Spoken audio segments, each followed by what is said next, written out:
Imagine yourself standing at the edge of a city, where lights pulse like restless stars and voices hum with the weight of 1,000 expectations.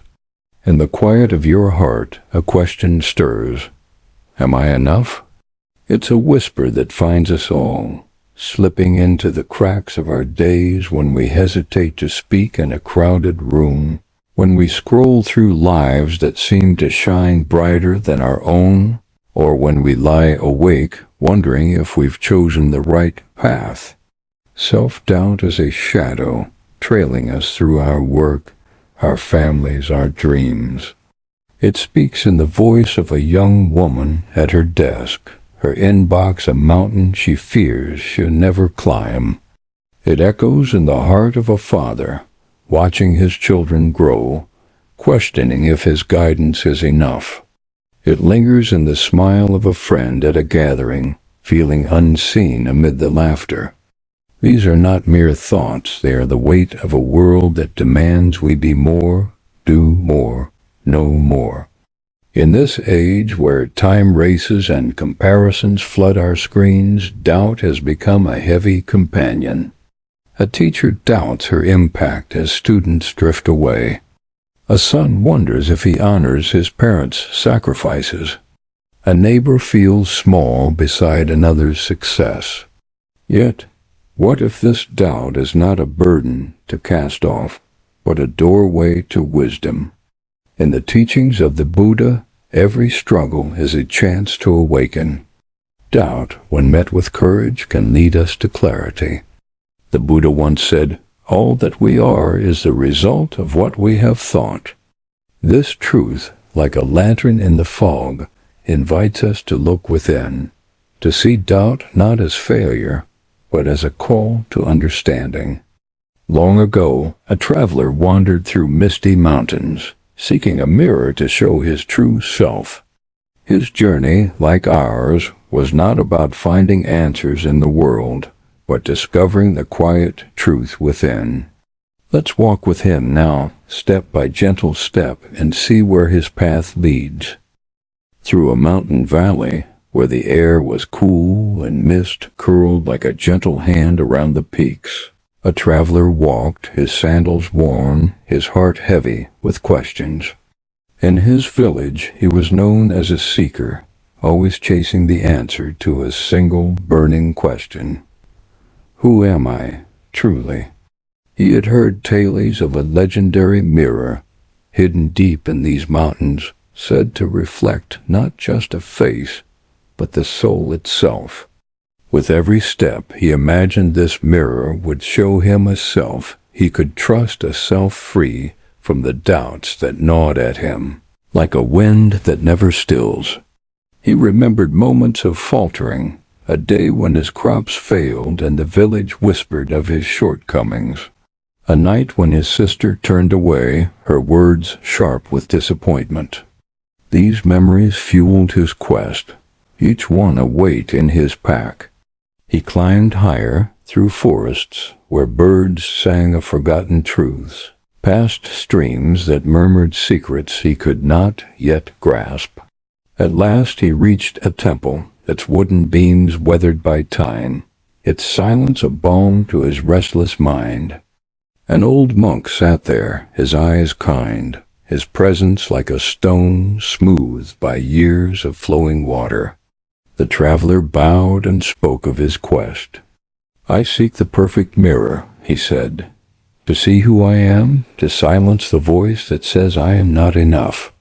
The monk smiled, a smile that held no judgment, only understanding, and handed him a small, tarnished mirror. Eagerly, the traveler gazed into it, but the reflection was blurred, warped, as if mocking him. "This cannot be me," he cried. "This mirror is flawed." The monk shook his head. "Look again," he said, "but this time look with a quiet mind." Days passed, and the traveler sat by the temple, staring into the mirror, seeing only shadows of failure, his crops, his sister's words, the eyes of his village. Yet under the monk's guidance he began to sit in silence, to breathe, to let thoughts drift like leaves on a stream. Slowly the mirror's image softened, not because it changed, but because his heart did. The monk spoke of anatta, the Buddhist truth that there is no fixed, unchanging self to cling to. Your doubt, he said, comes from seeking a perfect image, a solid you to define you. But life is like this mountain stream, ever flowing, ever changing. Let go of grasping, and you will see. The traveler began to understand. His doubts were born of wanting to be certain in a world of endless change. Like him, we seek mirrors, our work, our relationships, the approval of others, hoping they'll show us a self we can believe in. A mother doubts her worth when her child rebels, seeing only her flaws in the mirror of their distance. A worker hesitates to lead, fearing his ideas are not enough. But the truth lies not in the mirror, but in the one who looks, learning to see with a heart at peace. The traveler sat by the temple, the mirror resting in his lap, its surface no longer a source of torment. The monk's words lingered soft as the rustle of leaves. The mind is everything. What you think, you become. This was a seed of wisdom from the Buddha's Dhammapada, a truth carried through centuries to guide us. The traveler had spent years shaping his mind with questions, am I worthy, am I enough? And those questions had carved grooves in his heart, like rivers etching paths through stone. Picture a young nurse, her hands trembling as she tends a critical patient, doubting her skill despite her training. Each morning her first thought is worry. Will she fail? Will she be judged?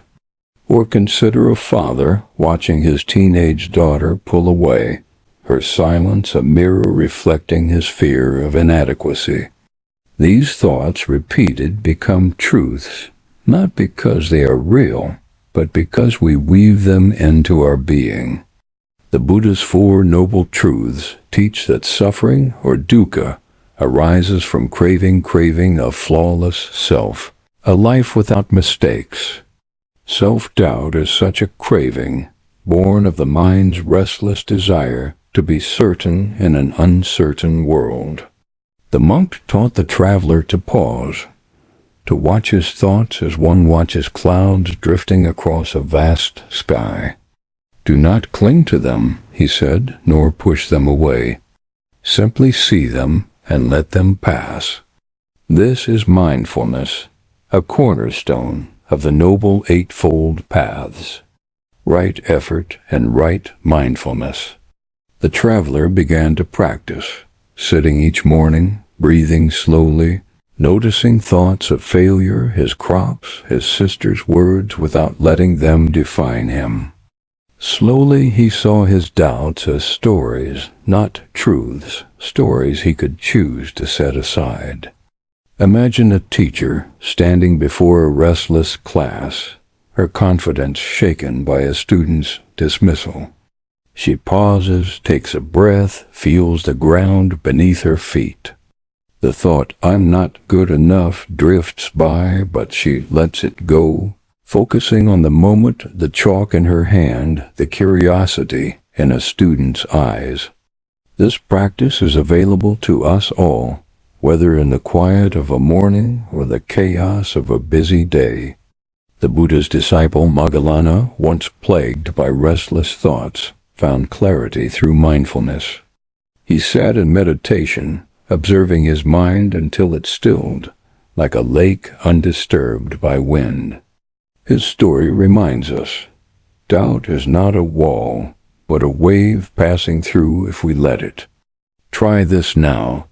Sit quietly for 10 minutes, eyes soft, breath steady. Notice each thought, doubt, fear, hope, without judgment.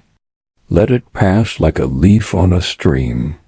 In the rush of a work-day, when doubt creeps in a missed deadline, a strained conversation with a friend, pause. Feel the warmth of your hands, the rhythm of your breath. Consider a single mother juggling work and home, doubting her strength. She sits for a moment, breathing, noticing the weight of her worries, then letting them drift. Or a young artist rejected by a gallery pauses to breathe, seeing his doubt as a passing cloud, not his truth. This is where peace begins, where the mind learns it is not the doubt, but the one who watches, who chooses what to become. The Eightfold Paths. Right view teaches us to see thoughts as impermanent, not as chains. In family moments when a child's rebellion feels like failure, or in work when a project falters, this practice offers freedom. It asks only that we show up, present, ready to see our thoughts anew, shaping a mind that reflects not doubt, but possibility. By a stream near the temple, a traveler sat, watching the water catch the moon's light. The monk joined him one evening, pointing to the surface. "See how the moon's reflection trembles when the stream is restless," he said, "but shines clear when the water is still."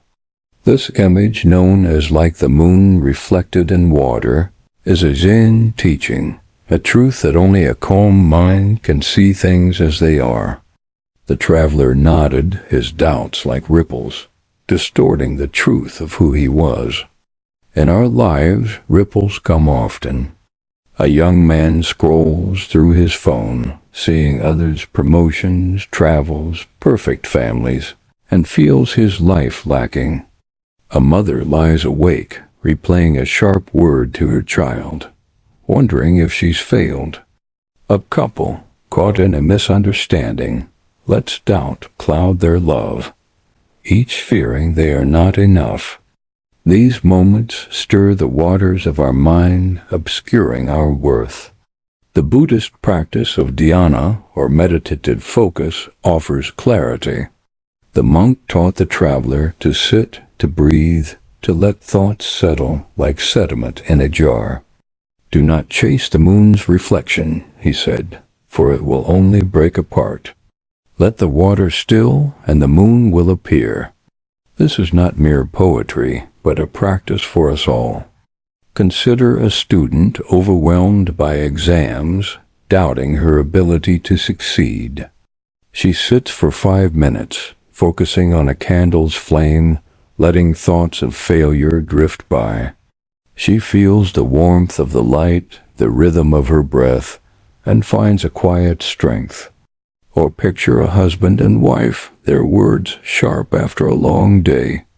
They pause, sit together, breathe, and let the ripples of doubt settle, seeing each other anew. In the chaos of a workday when a project falters, or a colleague's words sting, try this.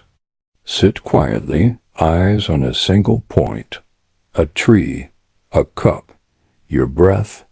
Let thoughts come and go, like ripples fading.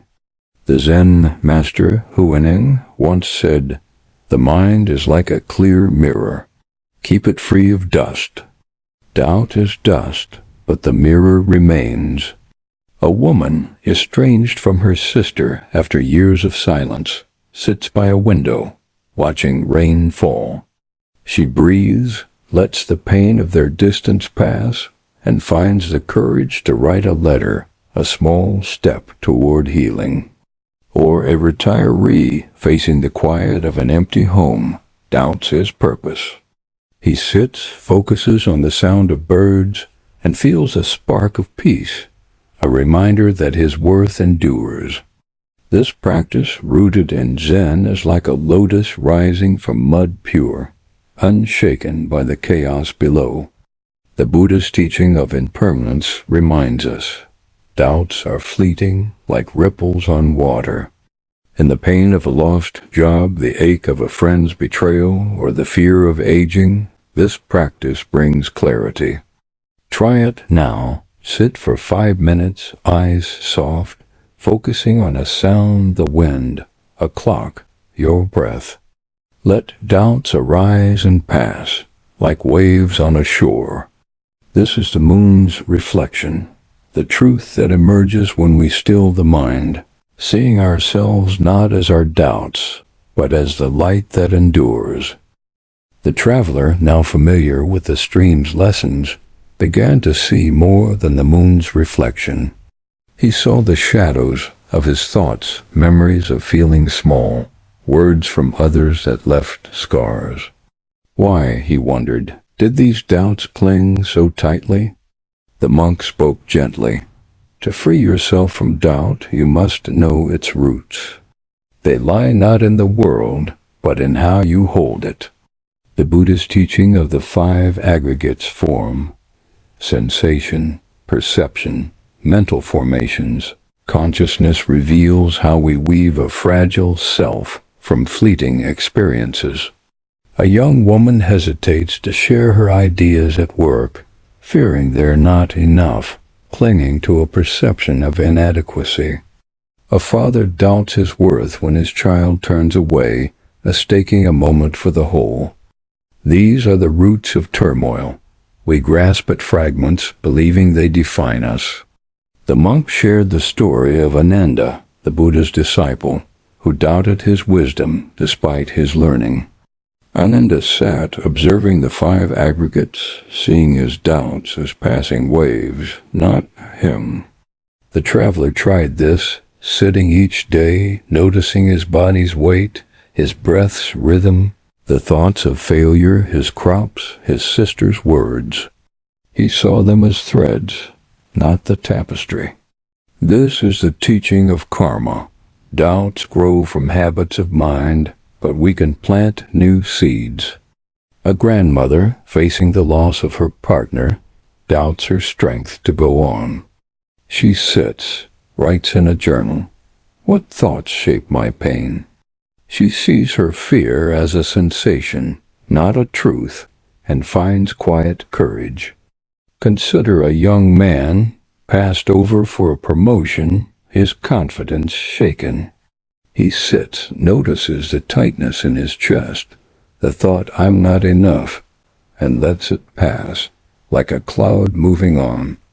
Or a single parent, exhausted after a long day, doubts her ability to balance work and family. She pauses, breathes, writes down one moment she feels proud of, a smile from her child, a task completed, and sees her doubt as a visitor, not a resident. The Buddha's 4 noble truths teach that suffering arises from clinging, and the Eightfold Path, right understanding. Right thought offers a way to let go. In the quiet of a parent's doubt, when a teenager's rebellion feels like failure, this practice reveals truth. Doubt is human, not defining. A daughter, estranged from her father, sits with her journal, noting the pain of their distance. She sees it as a perception, not her essence, and writes a letter, a small step toward healing. Or an elder, facing mortality, doubts the meaning of his life. He sits, feels his breath, recalls moments of love, a child's laughter, a friend's kindness, and finds peace in their impermanence. Try this. When doubt arises after a work rejection, a family argument, the weight of aging pause, ask, "What am I holding?" Notice the body, the feelings, the stories. They are not you, but visitors. The story of Angulimala, once a man of violence, shows this path. He doubted his worth, but through the Buddha's guidance, he saw his actions as fleeting, not fixed, and found redemption. In moments of loss, a job ended, a loved one gone, this practice teaches us. Doubt points to where we cling, where we can release, like leaves falling from a tree in autumn. The traveler's days by the temple grew softer, as if the mountains cradled his heart. The monk's teachings showed that doubt was not a wall, but a gate to deeper understanding. One morning, as dawn painted the mountains gold, the monk spoke of 2 wings to lift the heart from doubt, mindfulness and kindness. To see clearly, he said, you must be present. To be free, you must be kind to yourself and others. Mindfulness is like tending a garden, noticing the weeds of doubt without pulling them in anger. A woman at her desk, overwhelmed by deadlines, pauses for a breath, letting the thought, "I'm not enough," drift like a cloud. Kindness, or metta, is wishing well for ourselves and others. The traveler tried this under the stars, whispering, "May I be at peace. May I be free from suffering." At first, the words felt strange, as if he didn't deserve them. But the monk urged him to continue, to wish the same for his loved ones, strangers, even those who hurt him. Slowly his heart softened like a knot untying. The story of Sariputta, the Buddha's disciple, shows this path. Sariputta, once caught in doubt, practiced metta, finding peace by wishing it for all. Imagine a teacher stung by a student's harsh words, doubting her worth. She sits, breathes, and whispers, "May I be kind to myself. May my student find peace." The doubt softens, replaced by connection. Or a father arguing with his son over choices feels he's failed. He pauses, practices metta. "May we both be at peace." The anger fades, and he listens with new patience. You can try this. In the rush of a morning, when doubt whispers after a parenting struggle, a work setback, a friend's distance, pause. Sit for 5 minutes, feeling the world, the warmth of your hands, the sound of life unfolding. Then offer a wish. "May I be kind to myself today. May all beings be at peace." A nurse, exhausted after a long shift, doubts her impact. She sits, breathes, and wishes herself strength, then extends that wish to her patients, her colleagues, even those who rushed her. Her heart lightens, her purpose clearer. Or a young couple, strained by financial stress, doubts their future. They sit together, breathe, and wish each other peace, finding a shared stillness. The Eightfold Paths, right effort and right intention, guide this practice, teaching us to cultivate kindness as a seed that grows. In moments of grief, losing a parent, facing a career's end, this practice is a balm. A widow sits, feeling the weight of loss, and whispers, "May I find peace. May my loved one rest." The doubt that she cannot go on softens, replaced by a quiet strength. Try this now. Sit for 10 minutes, noticing your breath, your body, your thoughts. Wish yourself kindness, then extend it outward to a child, a friend, even someone who hurt you. These acts woven into your day are like stones in a stream, guiding you to a life where doubt becomes a teacher, not a chain, leading you to a heart that knows its own worth. The traveler stood by the temple, the mirror forgotten in his pack, for he had learned to look within. Where doubt once cast shadows, a quiet light glowed, steady like a lantern on a still night. This was no sudden change, but a gentle unfolding, like a flower opening to the sun. He thought of his life before standing in his village square, feeling like an outsider as others laughed. The weight of a failed harvest, believing it marked him as unworthy. These shadows are familiar to us all. The pang of a missed chance at work, the silence after a family disagreement, the fear that we're not enough for our dreams. The Buddha's Eightfold Path right view, right intention showed the traveler that these shadows are not the self, but passing clouds. By practicing kindness, he saw himself not as flaws, but as a being worthy of care, connected to all in their shared struggles. A young entrepreneur facing a failed venture doubts his vision. He pauses, breathes, recalls the Buddha's words, "You are not your thoughts." He writes 3 things he's grateful for: his effort, his learning, his breath, and finds a quiet confidence. This is the path from doubt to trust, not a loud worldly pride, but a belief in our heart's resilience. A daughter, estranged from her mother, sits quietly, wishing her well. May we both find peace. The doubt that separated them softens, replaced by a step toward healing. Consider a teacher whose lesson plan fails to engage her students, doubting her ability to inspire. She pauses, breathes, and recalls a moment when one student smiled, a spark of connection. She writes in her journal, "I am enough for this moment." Her confidence grows, not from external praise, but from an inner light. Or picture a son carrying the weight of his parents' expectations, doubting he can fulfill their dreams. He sits, practices mindfulness, noticing the pressure as a thought, not a truth. He speaks with his parents not from fear, but from clarity, finding a path forward together. The Buddha's teaching of interdependence reminds us we are not alone in our doubts, but connected to all beings, each carrying their own shadows. A young woman, overlooked for a leadership role, doubts her worth. She sits, breathes, and sees her doubt as a fleeting perception, not her essence. She steps forward, offering her ideas with quiet strength, like a lotus blooming through mud. Or an elder, reflecting on a life of choices, doubts his legacy.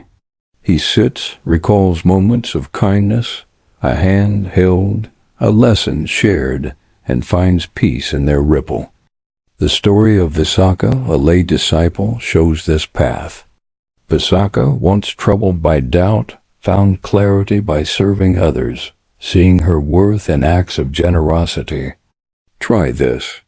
At day's end, write 3 things you did well: a kind word, a task completed, a moment of presence. In the pain of a missed opportunity, the ache of a strained friendship, or the quiet fear of not being enough, this practice lights a path. Pause, breathe, and see yourself as part of a vast web, where every act of kindness, every moment of presence, weaves a thread of light. This is the journey from doubt to confidence, a quiet trust that grows not from perfection, but from seeing ourselves clearly as beings worthy of love, capable of meeting life's uncertainties with grace. The traveler stood at the temple's edge, the mountains stretching before him, their peaks kissed by dawn's light. He no longer carried his old doubts, nor sought the perfect mirror. The monk's teachings had become a compass, guiding him not to a destination, but to a way of being. The monk's final gift was a smile and a truth. Peace is not found in erasing doubt, but in walking with it, step by gentle step. This is our shared journey. Doubt will visit when a work challenge looms, when a family moment strains, when life's noise drowns our voice. But you carry tools, a mindful breath, a kind word to yourself, the wisdom that no moment defines you. Picture a mother after a long day sitting quietly, noticing her breath, letting go of the thought that she's fallen short. She sees her child smile, a fleeting moment of connection, and knows she is enough. Or a young man, before a daunting talk, whispering, "May I be at peace," and finding courage. The Buddhist story of Kashyapa, who found peace by embracing impermanence, reminds us doubt is part of life, but it is not the whole. Kashyapa, once seeking certainty, sat under a tree, watching leaves fall, and saw that all things pass, yet the heart endures. Try this. Each day, pause for 3 minutes, feeling your breath, the world around you.